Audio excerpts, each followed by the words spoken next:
Hello, I'm Dr. Payal Dande. Welcome to the learning episode of BPharm on the topic Identification of Plant Constituents under the subject Pharmacognosy.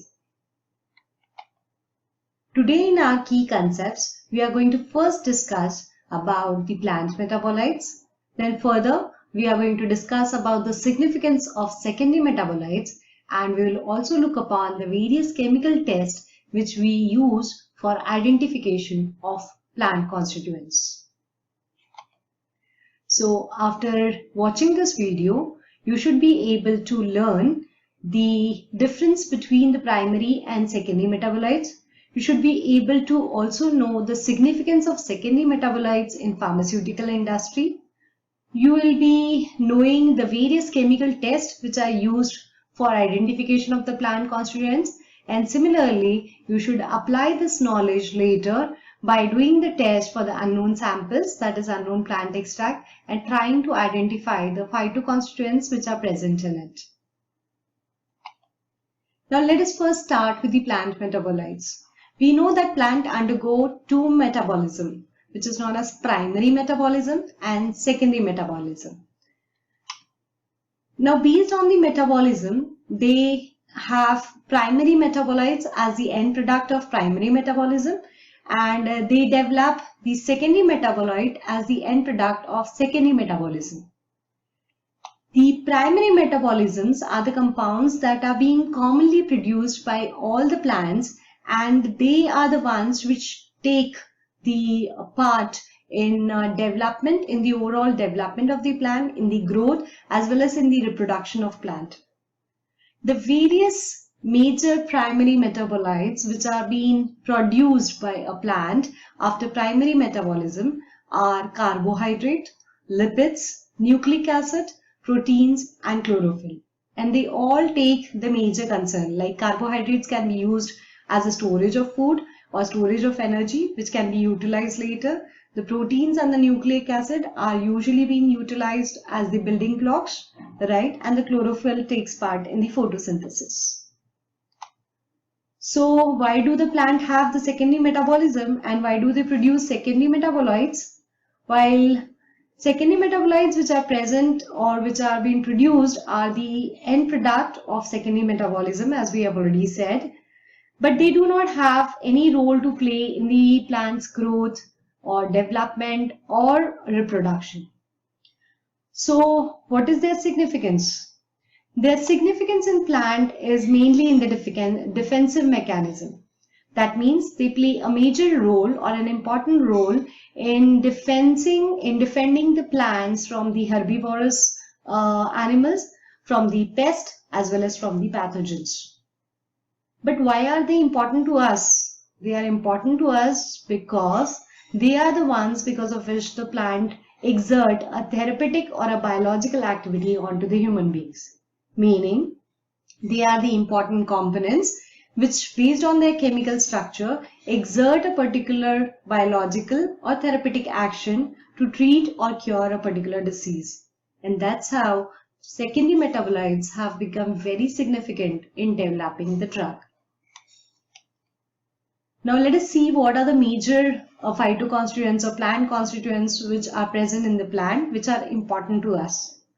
The major secondary metabolites which are found in the plant includes terpenoids, alkaloids, glycosides, gums, oils, resins, and the various important polyphenolic compounds such as tannins, flavonoids, anthocyanins, and coumarins. So as you can see in this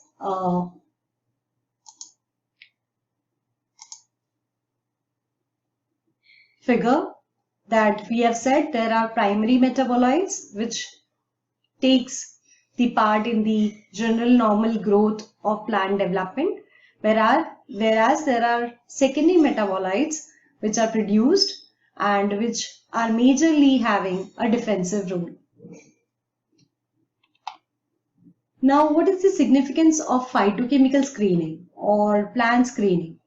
Plant screening basically is being utilized for the detection as well as for the identification of the different plant constituents which are present in the plant. This is the second major step after extraction. And as we have already said, that extraction is a process where we try to separate these active constituents from the plant using the various solvents as well as using the various extraction techniques. Now, depending upon what the plant contains.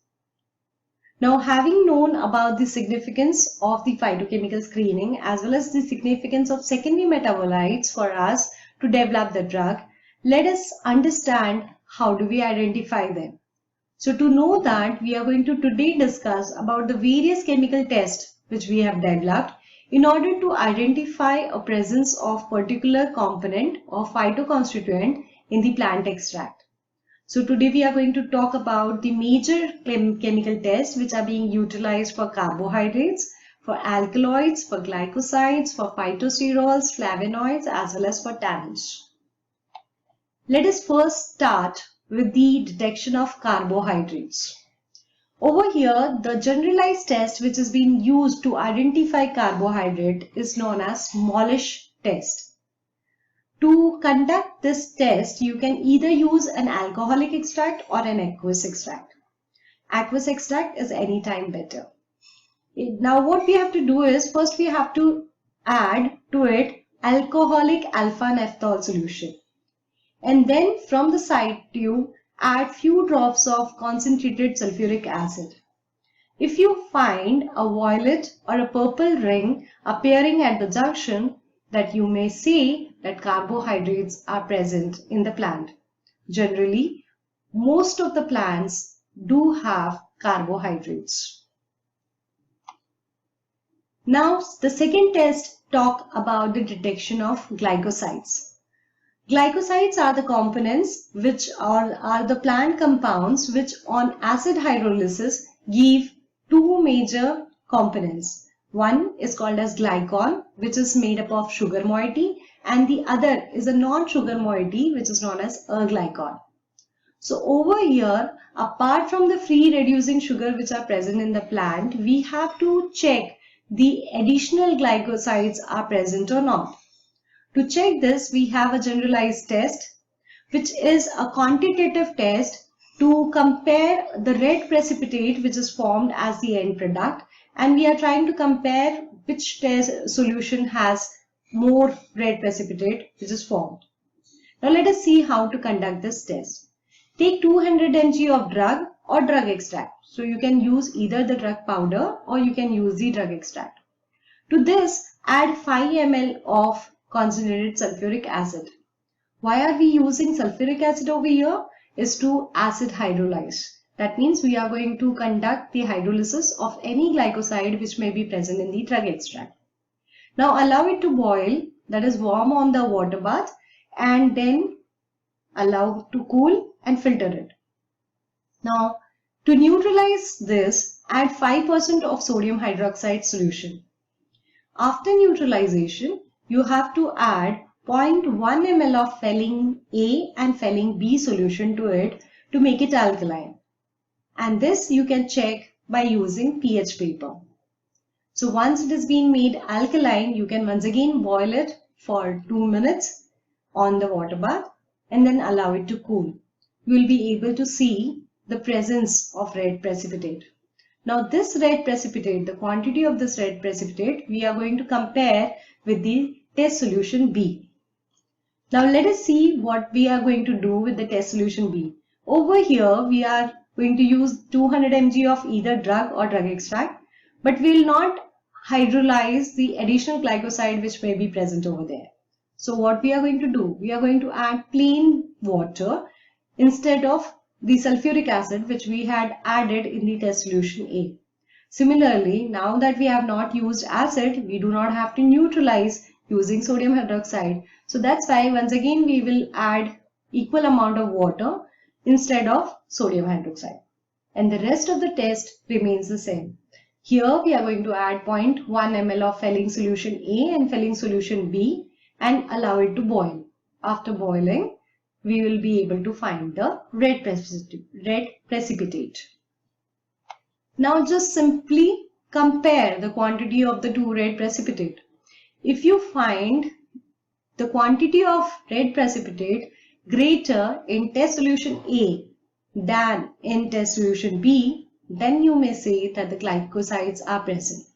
Why? Because of the simple reason that test B represents only the amount of reducing sugar which was already present in the drug extract, while in test A, along with the free reducing sugar, we now also have those sugar which has been released after the acid hydrolysis of any glycosides which was present in the plant extract. So this is a very simple and quick test to identify the glycosides. After this, we can go for specific tests which are being used to identify the various types of glycosides which may be present in the plant extract. Glycosides are present in various types, right from anthraquinone glycoside, flavonoid glycoside, saponin glycoside, cardiac glycoside, etc. So for that, different identification tests are later used. So till now, we have discussed about the plant metabolites. We discussed about the significance of primary as well as secondary metabolites for the plants. We specifically talked about the secondary metabolites as they are very important for us as a drug component. And then we saw the significance of phytochemical screening for the evaluation of plant extract. We also discussed about the two important tests which are being conducted. One for... So here we will take a break and the rest part will continue in the video lecture number 2. Till then, happy learning. This is Dr. Payal Dande signing off.